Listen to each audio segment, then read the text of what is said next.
많은 사람들이 근육량을 늘려 멋진 몸을 만들기 위해 열심히 쇠질에 정진하고 있습니다. 그중 호랑이 대 사자, 엄마랑 아빠처럼 항상 붙어 다니는 중량과 자극, 누구는 고중량으로 훈련해야 근육이 커진다고 하고 누구는 저중량으로도 근육량을 늘릴 수 있다고 하는데, 오늘 중량과 자극에 대해 알아보고 개인적인 생각을 말해보려 합니다. 일단 영상 내에서 자극의 정의는 보통 자극을 강조하는 사람들은 고립과 밀접한 상관관계를 갖고 있기에 고립에 초점을 맞춰 설명하겠습니다. 벤치프레스로 고립의 대략적인 예시를 들자면, 벤치프레스 동작 시 주로 쓰이는 근육으로 대흉근, 삼두근, 전면 삼각근이 있습니다. 다른 조건은 일단 무시하고 단순하게 우리가 이 세 근육에 동일하게 3의 힘을 들여 바벨을 들어 올린다면, 고립은 타깃이 되는 근육인 대흉근의 4의 힘을, 그리고 나머지 근육의 2의 힘을 들여 바벨을 들어 올린다 생각하면 될 것 같습니다. 이렇게 타겟 근육에 최대한 집중하여 자극을 극대화하는 방법을 고립이라 하겠습니다. 그럼 둘 중 뭐가 더 중요할까요? 답은 둘 다 중요하다입니다. 하지만 본인의 목적과 상황에 따라 중량과 자극, 이 둘의 비율을 어떻게 조절해야 할지 잘 모르겠는 분들을 위해 영상에서 설명하고자 합니다.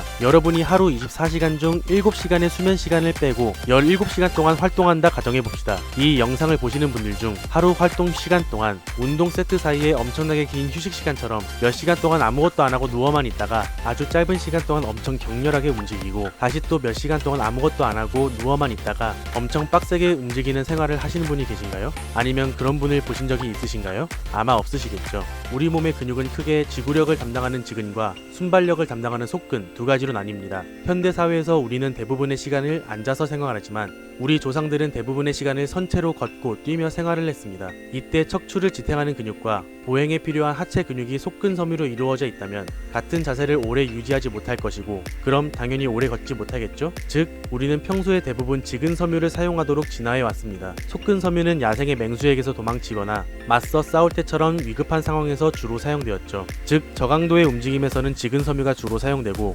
움직임의 강도가 올라갈수록 비로소 속근 섬유의 참여가 점점 늘어나게 됩니다. 우리 몸의 근육은 큰 스트레스가 가해지면 그 스트레스를 견디기 위해 성장하고 커집니다. 이때 크기가 커지는 근육은 지근과 속근 중 주로 속근 섬유입니다. 물론 지근 섬유도 근비대가 일어나긴 하지만 속근 섬유와 비교하여 상대적으로 매우 느리고 한계가 있습니다. 이는 우리가 근육량을 늘리는데 속근 섬유의 많은 개입을 만들 수 있는 운동이 유리하다는 것을 알 수 있습니다. 즉, 이런 속근 섬유의 참여를 높이는 데에는 상대적으로 높은 중량으로 운동을 하는 것이 더 유리합니다. 그리고 고중량을 다루는 것은 분명 위험하지만 정확한 자세로 수행한다면 무리하지 않는 이상 생각보다 부상 확률은 낮습니다. 운동을 처음 하는 초보자가 벤치프레스 동작을 정확한 자세로 실시한다 가정할 때 원 RM이 50kg을 들 수 있다 칩시다. 그리고 원 RM의 75% 중량으로 벤치프레스를 10회 합니다. 처음에는 팔이 부들부들 떨리고 중심을 못 잡고 내려갔다 올라오는 동작에서 바벨의 궤적이 들쭉날쭉합니다. 하지만 일정 시간 동안 꾸준히 운동하여 원 RM이 80kg으로 증가했을 때 같은 원 RM 75% 중량인 60kg으로 벤치프레스를 10회 한다면 원 RM 대비 같은 중량이지만 자세는 더욱 안정적이겠죠. 초보자 때는 우리 몸에서 벤치프레스라는 동작을 처음으로 수행하다 보니 바벨의 무게중심, 관절의 움직임, 궤적, 숄더 패킹, 근육의 협응성 등 신경 쓸 게 너무 많다 보니까 내가 운동하고자 하는 부위에 제대로 집중을 할 수 없습니다. 하지만 꾸준한 반복 수행으로 우리 몸이 벤치프레스 동작에 적응하게 되면 앞서 말한 여러 부분들이 마치 우리가 타자를 칠 때 처음에는 한 컴 타자 연습에서 자음, 모음 하나씩 누르다가 짧은 단어를 연습하고 지금은 눈으로 보지 않아도 손가락이 알아서 해당 자판을 눌러 글을 쓰는 것처럼 신경 쓰지 않아도 자연스럽게 가능해집니다. 그렇게 되면 당연히 초보자 때보다 내가 사용하고자 하는 근육에 더욱 집중을 할 수 있게 되고, 그렇게 보디빌딩에서 말하는 고립이 가능해집니다. 하지만 우리 몸은 중량에 따라 근육에 고립을 줄 수 있는 한계치가 있습니다. 유튜버 라이프니치님이 과거에 올린 자극과 고립 그렇게 중요한가? 라는 영상에서 여러 논문과 실험의 내용을 통해 이 부분을 잘 설명해 주셨는데, 운동을 지속적으로 하면서 근육의 신경이 발달됨에 따라 초보자보단 중급자가,